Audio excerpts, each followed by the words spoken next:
Amaravati outer ring road ప్రాజెక్టుకు 25,000 కోట్ల రూపాయలతో అధికారులు కొత్త ప్రతిపాదనలు రూపొందించారు.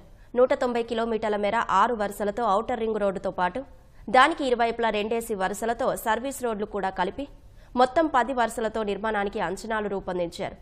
గతంలో 70 మీటర్ల వెడల్పుతో ఓఆర్ఆర్ నిర్మాణానికి 16,310 కోట్ల వ్యయం అవుతుందని అంచనా వేగా ఇప్పుడు 140 మీటర్ల వెడల్పుతో ప్రాజెక్టు పూర్తి చేసేందుకు 25,000 కోట్లు వెచ్చించాల్సి ఉంటుందని తేల్చారు.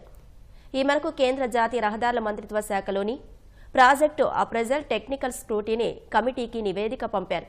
ఆ కమిటీతో పాటు ప్రభుత్వ ప్రైవేటు భాగస్వామ్య అప్రైజర్ కమిటీ కూడా ఆమోదిస్తే దసరం కేంద్ర ఆర్థిక వ్యవహారాల కేబినెట్ కమిటీ ముందుకు వెళ్తుంది.